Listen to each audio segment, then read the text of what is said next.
በስመ አብ ወወልድ ወመንፈስ ቅዱስ አሐዱ አምላክ አሜን። ኦሪት ዘኍልቍ ምዕራፍ 27 ከቁጥር 1 እስከ ፍጻሜ ምዕራፍ።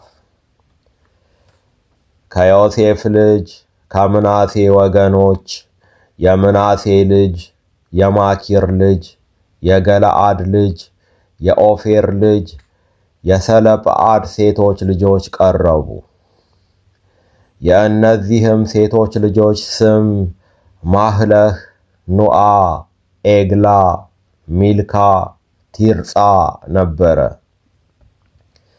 በመገናኛውም ድንኳን ደጃፍ አጠገብ በሙሴና በካህኑ በአልዓዛር በአለቆቹም በማኅበሩም ሁሉ ፊት ቆመው አባታችን በምድረ በዳ ሞተ፣ በራሱ ኃጢአት ሞተ እንጂ ከቆሬ ጋር በእግዚአብሔር ላይ በተሰበሰቡ ወገን መካከል አልነበረም።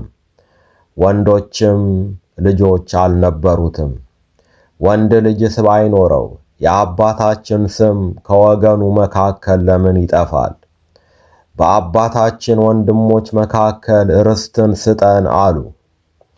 ሙሴም ነገራቸውን በእግዚአብሔር ፊት አቀረበ። እግዚአብሔርም ሙሴን እንዲህ ብሎ ተናገረው። የሰለጰዓድ ልጆች እውነት ተናግረዋል። በአባታቸው ወንድሞች መካከል የርስት ድርሻ ስጣቸው። የአባታቸውን ርስት ለእነርሱ አሳልፈ ስጥ።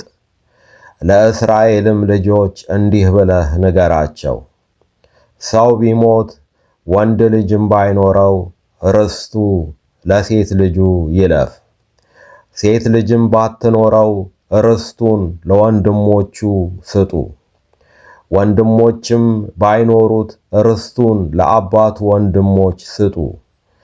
የአባቱም ወንድሞች ባይኖሩት ከወገኑ ለቀረበ ዘመድ ርስቱን ስጡ፣ እርሱም ይውረሰው።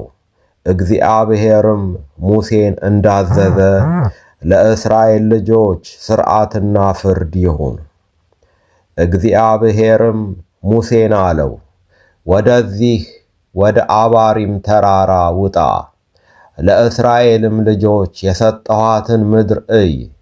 ባየሃትም ጊዜ ወንድምህ አሮን እንደተከማቸ አንተ ደግሞ ወደ ወገንህ ትከማቻለህ። እናንተ በጺን ምድረ በዳ በማኅበሩ ጠብ በቃሌ ላይ አምጻችኋልና በእነርሱም ፊት በውሃ ዘንድ አልቀደሳችሁኝምና። ይህም በጺን ምድረ በዳ በቃዴስ ያለው የመሪባ ውሃ ነው። ሙሴም እግዚአብሔርን እንዲህ ብሎ ተናገረው። የእግዚአብሔር ማኅበር እረኛ እንደሌለው መንጋ እንዳይሆን በፊታቸው የሚወጣውን በፊታቸውም የሚገባውን የሚያስወጣቸውንም የሚያስገባቸውንም ሰው የሥጋ ሁሉ መንፈስ አምላክ እግዚአብሔር በማኅበሩ ላይ ይሹመው። እግዚአብሔርም ሙሴን አለው፣ መንፈስ ያለበትን ሰው የነዌን ልጅ ኢያሱን ወስደህ እጅህን በላዩ ጫንበት፣ በካህኑ በአልዓዛርና በማኅበሩ ሁሉ ፊት አቁመው፣ እነርሱም እያዩ እዘዘው።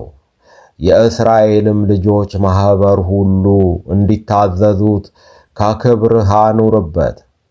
በካህኑም በአልዓዛር ፊት ይቁም። እርሱም በእግዚአብሔር ፊት በኡሪም ፍርድ ይጠይቅለት። እርሱ ከእርሱም ጋር የእስራኤል ልጆች ማኅበር ሁሉ በቃሉ ይውጡ፣ በቃሉም ይግቡ። ሙሴም እግዚአብሔር እንዳዘዘው አደረገ። ኢያሱንም ወስዶ በካህኑ በአልዓዛርና በማኅበሩ ሁሉ ፊት አቆመው። እግዚአብሔርም በሙሴ እንደተናገረ እጁን በላዩ ጫነበት፣ አዘዘውም። ይቆየን። ወስብሐት ለእግዚአብሔር።